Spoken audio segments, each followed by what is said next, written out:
एक ड्राइवर का जीवन बड़ा ही कठिन होता है। उसका जीवन दया के योग्य होता है। एक बार ड्राइवर बन गया तो जिंदगी भर ड्राइवर ही बना रहेगा। वो किसी हवाई जहाज का या रेलगाड़ी का ड्राइवर नहीं बन जाएगा, पायलट नहीं बन जाएगा। वो अपने जीवन में ऊपर उठ करके किसी प्रकार की कोई तरक्की नहीं कर सकता।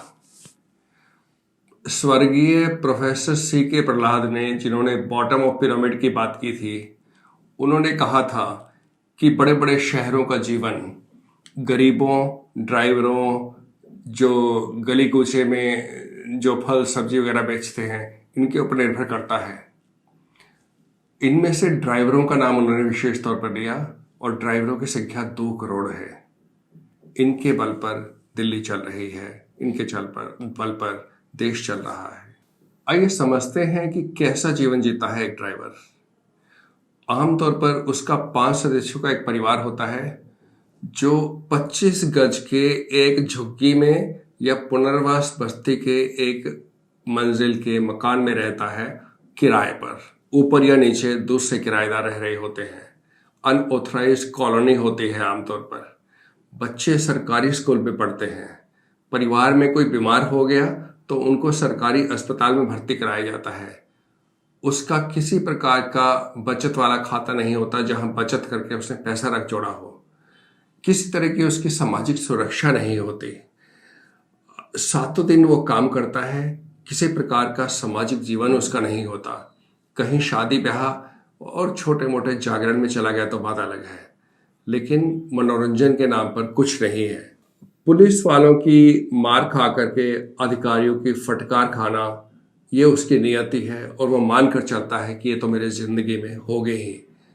यानी हर तरफ उसके लिए गरीबी, जलालत और हर तरह की कठिनाइयां हैं। अब बात करते हैं कि कामकाज के सिलसिले में उसका प्रोफेशनल जीवन कैसा है। वो भी मुश्किलों से कम भरा हुआ नहीं है। ड्राइवरों में कोई एकता नहीं है।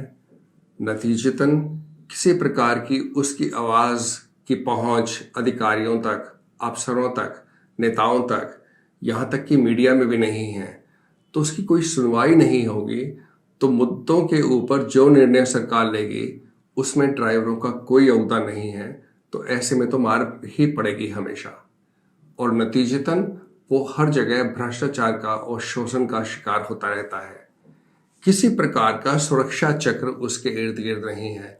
कोई बीमा नहीं है, कोई पेंशन नहीं है, किसी प्रकार की कोई और व्यवस्था उसके लिए नहीं है ताकि वो मुसीबत के वक्त उस इंतज़ाम की तरफ देख सके कि भाई ये मुसीबत आ गई है, सरकार ने या व्यवस्था ने उसके लिए कोई इंतज़ाम कर रखा हो। ऐसा कुछ नहीं है। यहाँ तक कि जब उसके बच्चे इंटरव्यू देने किसी कंपनी में जाते हैं और वहाँ पूछा जाता है कि भाई आपके पापा क्या करते हैं, वो ये नहीं कहते कि मेरे पापा ड्राइवर हैं। शर्म आती है उनको। वो कहते हैं मेरे पापा ट्रांसपोर्ट लाइन में हैं। यही बात वो अपने दोस्तों से कहते हैं। सोचिए कि कितनी शर्मिंदगी का उनको सामना करना पड़ता होगा। तो ये है ड्राइवर का जीवन।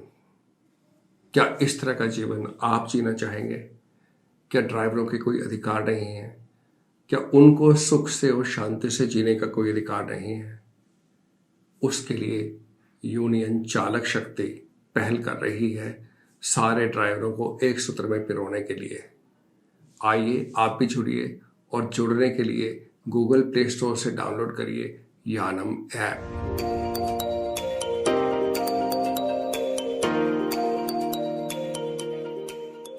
फिर आपकी जिंदगी बदलते और जीवन सुधरते देर नहीं लगेगी।